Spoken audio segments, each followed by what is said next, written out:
Morning to all.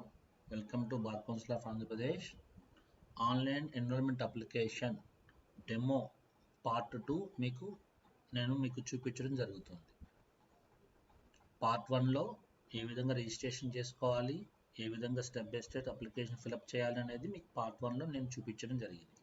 ఇప్పుడు part 2లో after office scrutiny అయిన తర్వాత ప్రాసెస్ ఏంటో మీకు స్టెప్ బై స్టెప్ మీకు చూపిస్తాను. Go to bar council of Andhra Pradesh వెబ్సైట్కి వెళ్ళండి. బార్ కౌన్సిల్ మెనూలోకి వెళ్ళండి. ఆన్లైన్ ఎన్రోల్మెంట్స్లో లాగిన్ ప్లేస్ క్లిక్ చేయండి. మీ యూజర్ నేమ్ పాస్వర్డ్తో లాగిన్ అవ్వండి. ఇలా లాగిన్ అయ్యేలా ఆఫీసు మీ డీటెయిల్స్ స్క్రూటినీ చేసిన తర్వాత మీ డీటెయిల్స్ అన్నీ కరెక్ట్గా ఉన్నాయలా మీకు పేమెంట్ పర్టికులర్స్ లింక్ ఎనేబుల్ చేస్తుంది. ఆ ఎనేబుల్ చేసిన ఇన్ఫర్మేషన్ కూడా మీకు మెయిల్ రూపంలో చూపించడం జరుగుతుంది. ఆ స్టేటస్ కూడా మీకు అప్లికేషన్ స్టేటస్లో మీకు చూపించడం జరిగింది. అండ్ అలా కాకుండా మీరు పంపించిన డీటెయిల్స్లో ఏదన్నా డిఫెక్ట్ కానీ లేదంటే మీరు ఏదన్నా కాలం మీరు సరిగ్గా ఫిలప్ చేయకపోవడం వల్ల కానీ మరియు ఏదైనా డాక్యుమెంటు అప్లోడ్ చేయకపోవడం వల్ల కానీ మీ డీటెయిల్స్ కరెక్ట్గా లేని ఎడల మీకు ఆఫీసు కామెంట్ రూపంలో మీకు ఇన్ఫర్మేషన్ పంపించడం జరుగుతుంది. అది మీకు మెయిల్ రూపంలో మీకు చూపిస్తాము అండ్ మీకు ఇక్కడ నోటిఫికేషన్ రూపంలో కూడా మీకు వస్తుంది. ఇక్కడ 1 అని అంటే నోటిఫికేషన్ వచ్చినట్టు అర్థం అన్నమాట. అండ్ ఇక్కడ స్టేటస్ బార్లో కామెంట్ సెంట్ అని చూపిస్తుంది, లేకపోతే నో అని చూపిస్తుంది. అండ్ ఇక్కడ మీ కామెంట్ వచ్చింది కాబట్టి ఆ నోటిఫికేషన్ మీద క్లిక్ చేయండి. క్లిక్ చేస్తే మీరు ఏదైతే డిఫెక్ట్ ఉన్నదో అది మీరు ఏదైతే కంప్లీట్ చేయాలో దానికి ఇన్ఫర్మేషన్ ఇక్కడ చూపించాము. ఈ పర్టికులర్ పాయింట్లో డిగ్రీ ఓడి అనేది పంపించలేదు కాబట్టి ఆ డిగ్రీ ఓడి సర్టిఫికేట్ని అప్లోడ్ చేయమని చెప్తాం, లేకపోతే యూనివర్సిటీలో అప్లై చేసిన అక్నాలెడ్జ్మెంట్ అన్న ప్రూఫ్ కింద అప్లోడ్ చేయమని చెప్తున్నాం. అండ్ ఈ డీటెయిల్స్ని మళ్ళీ అప్లోడ్ డాక్యుమెంట్స్ ద్వారా సబ్మిట్ చేయవలసి ఉంటుంది. అప్లోడ్ డాక్యుమెంట్స్కి వెళ్ళండి. డిగ్రీ ఓడిని జతపరిచిన పీడిఎఫ్ మీ ఎడ్యుకేషన్ సర్టిఫికేట్స్తో పాటు ఆ డిగ్రీ ఓడిని కూడా ఎన్క్లోజ్ చేసి ఒకటే పీడిఎఫ్ కింద మీరు అప్లోడ్ చేయవలసి ఉంటుంది. డిగ్రీ ఓడి లేకపోతే అప్లై చేసిన రిసిప్ట్ అన్నా సరే మీ ఎకడమిక్ క్వాలిఫికేషన్స్తో పాటు ఆ సర్టిఫికేట్తో పాటు దాన్ని కూడా జతపరిచి ఒకటే పీడిఎఫ్ కింద చేసి అది ఇక్కడ అప్లోడ్ చేయవలసి ఉంటుంది. అప్లోడ్ చేయవలసిన డాక్యుమెంట్ని చూస్ ఫైల్స్లోకి వెళ్ళి సెలెక్ట్ చేసుకున్న తర్వాత సేవ్ డాక్యుమెంట్స్ క్లిక్ చేయండి.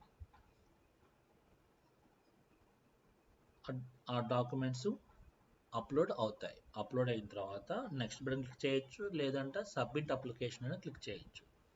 నెక్స్ట్ బటన్ క్లిక్ చేసిన మీ డీటెయిల్స్ మళ్ళీ ఒకసారి చెక్ చేసి చూసుకున్న తర్వాత సబ్మిట్ బటన్ క్లిక్ చేయండి. అంటే మళ్ళీ మీ ఏదైతే మేమైతే ఆఫీస్ నుంచి మీకు కామెంట్ రూపంలో పంపించామో అది సబ్మిట్ చేశారు. సబ్మిట్ డాక్యుమెంట్స్ సబ్మిట్ డీటెయిల్స్ ద్వారా మాకు పంపిస్తున్నట్టు. ఆఫీస్ మళ్ళీ వెరిఫై చేసుకొని డీటెయిల్స్ కరెక్ట్గా ఉండేలా మీకు పేమెంట్ అడ్వైజ్ పంపించడం జరుగుతుంది. అది మీకు స్టేటస్ బార్లో మళ్ళీ మీకు చూపిస్తాము.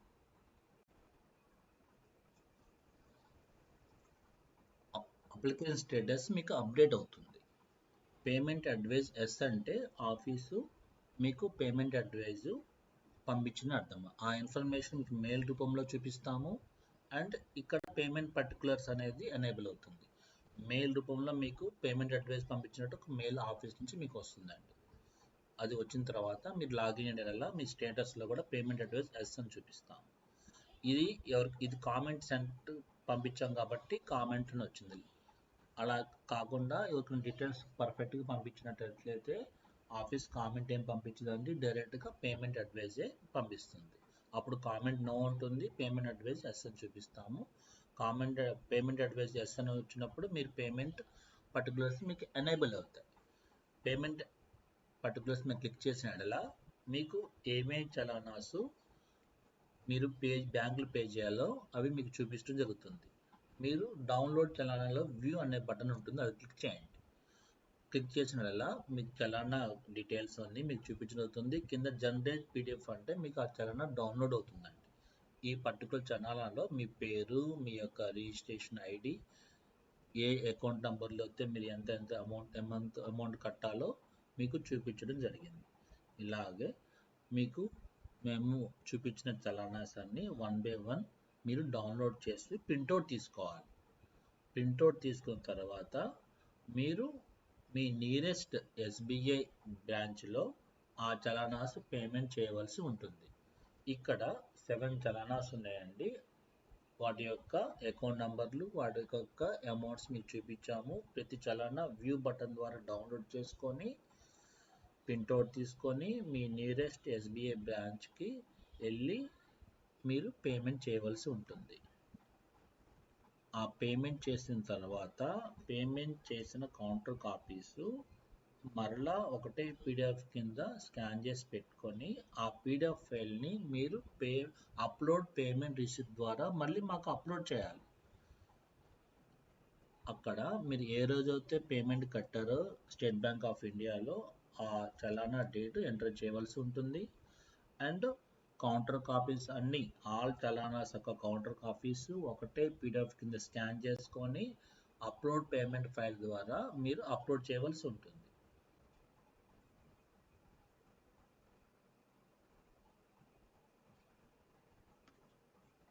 దాని తర్వాత మీ నెక్స్ట్ బటన్ క్లిక్ చేసినట్లా మీకు అఫిడవిట్స్ అప్లోడ్ సెక్షన్లోకి మీరు ఎంటర్ అవుతారు. అలాగే క్లిక్ చేయొచ్చు, లేదా అఫిడవిట్స్ అప్లోడ్ అయినా క్లిక్ చేయొచ్చు.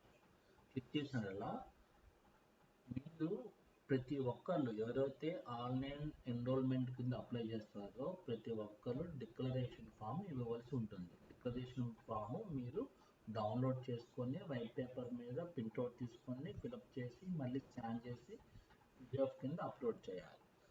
అలాగే ఎవరికైతే ఎడ్యుకేషన్ గ్యాప్ 5 years కంటే ఎక్కువ ఉంటుందో వాళ్ళు గ్యాప్ అఫిడవిట్ ఇవ్వవలసి ఉంటుంది.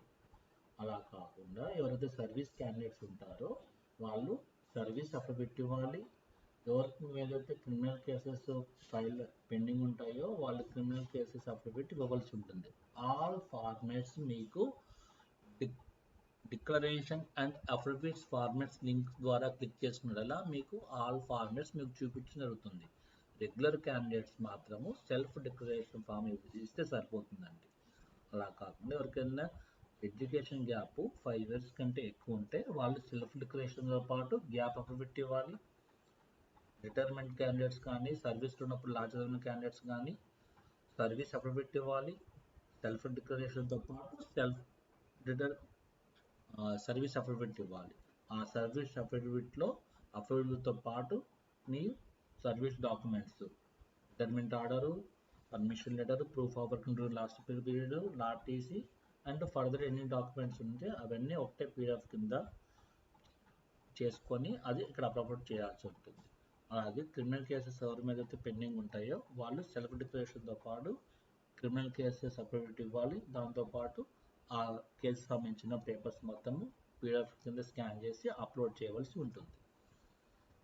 ఇలా మీరు సెల్ఫ్ డిక్లరేషన్ ఫామ్ని చూస్ ఫైల్ ద్వారా సెలెక్ట్ చేసుకొని మీరు ఆ సెల్ఫ్ డిక్లరేషన్ మీరు సెలెక్ట్ చేసుకున్న తర్వాత అప్లోడ్ డాక్యుమెంట్స్ క్లిక్ చేయాలి.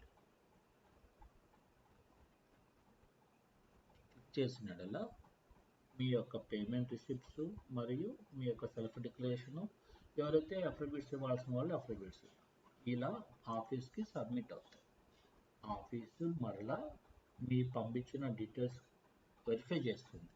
మీ పేమెంట్ కరెక్ట్గా కట్టిన ఎడల అండ్ అఫిడవిట్ సెల్ఫ్ డిక్లరేషన్ కూడా సక్రమంగా మీరు అప్లోడ్ చేసిన వెరిఫై చేసి మీ అప్లికేషన్ని అప్రూవ్ చేస్తుంది. అప్రూవ్ చేసిన యొక్క ఇన్ఫర్మేషన్ కూడా మీకు మెయిల్ రూపంలో ఆఫీసు ఇన్ఫార్మ్ చేయడం జరుగుతుంది. ఒక మెయిల్ ఆఫీస్ నుంచి మీకు వస్తుందండి.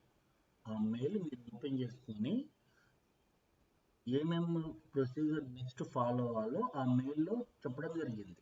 ఆ మెయిల్లో ఒక ప్రింట్అవుట్ కూడా తీసి పెట్టుకోండి. తీసుకున్న తర్వాత మీరు లాగిన్ అయిన మీ అప్లికేషన్ యొక్క స్టేటస్ కూడా అప్రూవ్ అని స్టేటస్ బార్లో మేము చూపిస్తాము. చూపించిన దాని తర్వాత మీరు లెఫ్ట్ సైడ్న వ్యూ అప్లికేషన్ లింక్ క్లిక్ చేసిన 10 పేజెస్ యొక్క మీ ఎన్రోల్మెంట్ అప్లికేషన్ జనరేట్ అవుతుంది. పేజ్ ఐకాన్ క్లిక్ చేసినట్లా మీకు ఆ 10 pages enrolment application with fill డీటెయిల్స్లో ఉన్న అప్లికేషన్ మీకు మేము చూపించడం జరుగుతుంది. దాని చివర జనరేట్ పీడిఎఫ్ క్లిక్ చేసినట్లా మీ ఎన్రోల్మెంట్ అప్లికేషన్ మీకు డౌన్లోడ్ అవుతుంది. ఇలా డౌన్లోడ్ అయిన అప్లికేషన్ని మీరు కలర్ ప్రింట్అవుట్ తీసుకోండి. ప్రింట్అవుట్ తీసుకున్న తర్వాత నెక్స్ట్ ఏ ప్రొసీజర్ మీరు ఫాలో అవ్వాలో మీకు మెయిల్ రూపంలో మేము పంపించడం జరిగింది. దానిలో మీరు 4 స్టెప్స్ ఫాలో అవ్వాలి. ఆ అప్లికేషన్ మీద మీరు page number 9లో moral character 1 and 2 shall be filled and to be signed by 2 advocates gazetted officer by mentioning their enrollment number or in the case of gazetted officer their designation. మీ page number 9లో moral characters 1 and 2 దగ్గర మీ ఎవరైతే మీ character certify చేస్తారో gazetted officer కానీ advocate కానీ వాళ్ళ యొక్క పేరు, వాళ్ళ యొక్క designation, in case of advocate అయితే వాళ్ళ యొక్క ఎన్రోల్మెంట్ నంబరు మీరు ఇక్కడ రాయవలసి ఉంటుంది. అండ్ వాళ్ళ చేత సిగ్నేచర్స్ తీసుకోవాల్సి ఉంటుంది. గజెటెడ్ ఆఫీసర్ అయిన వాళ్ళ యొక్క స్టాంప్ కూడా మీరు దాని మీద వేయవలసి ఉంటుంది. ఇలా మోరల్ క్యారెక్టర్స్ రెండింటి మీద మీరు సిగ్నేచర్స్ తీసుకోవాలి. దాని తర్వాత పేజ్ నెంబర్ 10లో మిమ్మల్ని ఎవరైతే అడ్వకేట్ ఇంట్రడ్యూస్ చేస్తారో ఆ అడ్వకేట్ యొక్క నేము, ఎన్రోల్మెంట్ నంబరు, అడ్రస్ మీరు అక్కడ రాసి అడ్వకేట్ చేత మీరు సిగ్నేచర్స్ కూడా తీసుకోవాల్సి ఉంటుంది.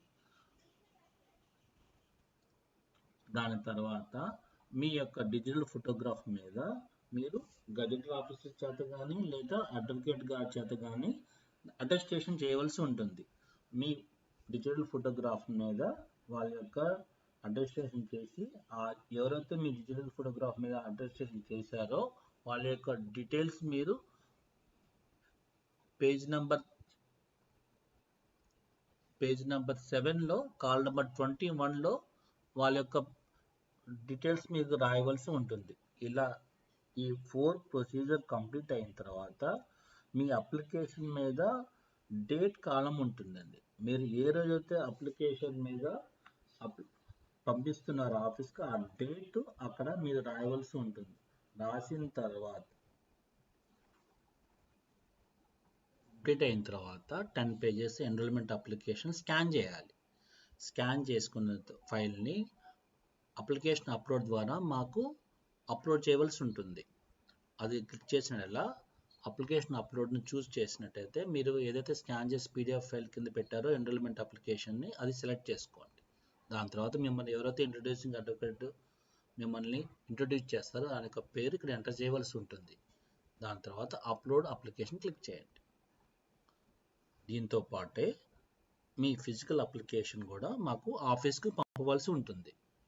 ఈ ఫిజికల్ అప్లికేషన్తో పాటు మీరు ఏమేమి పంపించాలో మీకు అప్రూవ్ మెయిల్లో పాయింట్ నెంబర్ Dలో మేము చూపించడం జరిగింది.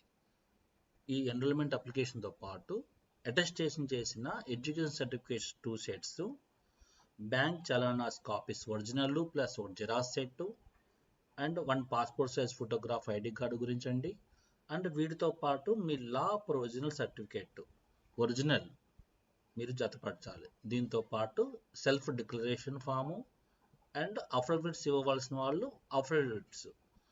సెల్ఫ్ డిక్లరేషన్ ఫామ్ ఏమో వైట్ పేపర్ మీద చేయించుకుని సరిపోతుందండి. అఫిడవిట్స్ మాత్రము 20 రూపీస్ నాన్ జ్యుడిషియల్ స్టాంప్ మీద చేయించుకోవాలి. ఇవన్నీ కలిపి ఒకటే కవర్లో సీల్ చేసి మీ కింద చూపించిన పోస్టల్ అడ్రస్కి రిజిస్టర్ పోస్ట్ ద్వారా కానీ కొరియర్ ద్వారా కానీ మీరు పంపవలసి ఉంటుంది. ఇలా receiving applications office first come first serve లాగా ఎన్రోల్మెంట్ కమిటీ వాళ్ళు డేట్ ఇచ్చిన తర్వాత మీకు ఓత్ సెరమనీ డేటు ఫోన్ రూపంలో కానీ మెయిల్ రూపంలో కానీ మీకు ఇన్ఫార్మ్ చేయడం జరుగుతుంది. ఇది పార్ట్ 2 అండి.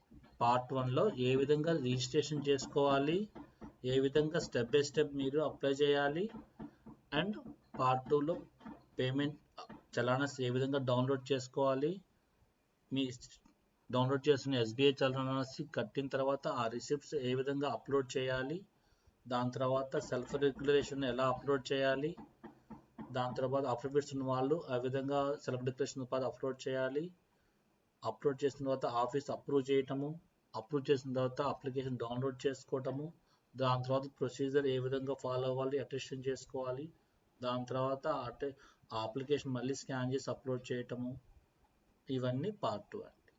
ఇవి ఇంకా ఎవరికైనా ఎనీ డౌట్స్ కానీ క్లారిఫికేషన్స్ కానీ ఇంకా ఉన్నాయడలా వాళ్ళు ఆఫీస్ ఫోన్ నంబర్స్కి ఫోన్ చేయండి, మీ డౌట్స్ మొత్తం క్లారిఫై చేస్తాము. హ్యావ్ ఎ నైస్ డే అండి. Thank you one and all.